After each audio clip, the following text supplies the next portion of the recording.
Good morning, Pastor Mike, Ascension Lutheran Church, Wichita, Kansas. The announcement adds a name to every traveler's nightmare. Dustin Wilson, Mr. Dustin Wilson, if you want to go to Austin with us, you need to be at gate E16 now. Paints him in everyone's mind.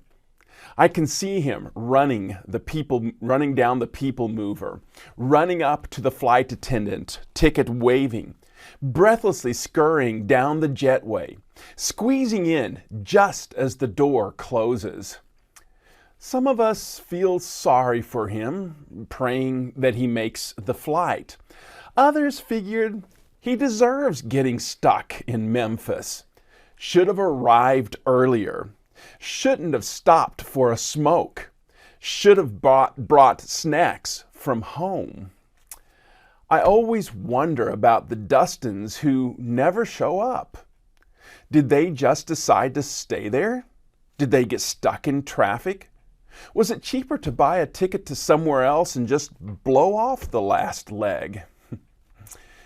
What changed that led them to change plans but never cancel? Never let anyone know? A pastor friend told me of a recent funeral, a veteran in his 90s, just recently baptized. Somehow in his late years, God's Spirit convinced him of his love for him, his love for the world, even someone of his past that had seen the horror of humanity.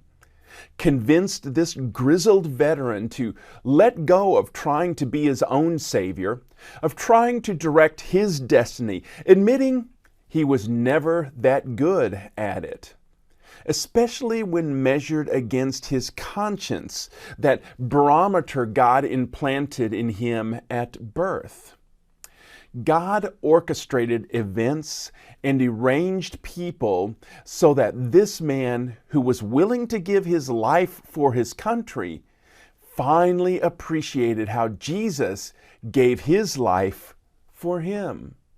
Heard him calling his name over the loudspeaker, reminding him the plane was about to take off.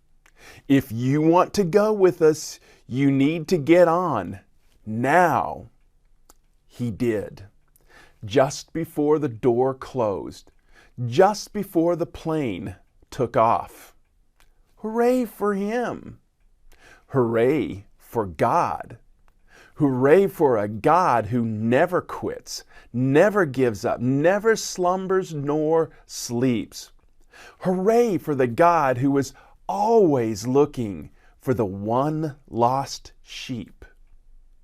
Still, isn't it better to live your whole life under the love of God? Certainly would seem that way. So, thank God for faithful parents. Hooray for them. Hooray for God who calls them.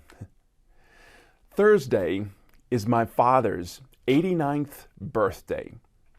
Happy birthday, Reverend Roy Bingenheimer, a faithful parent. Have a blessed day.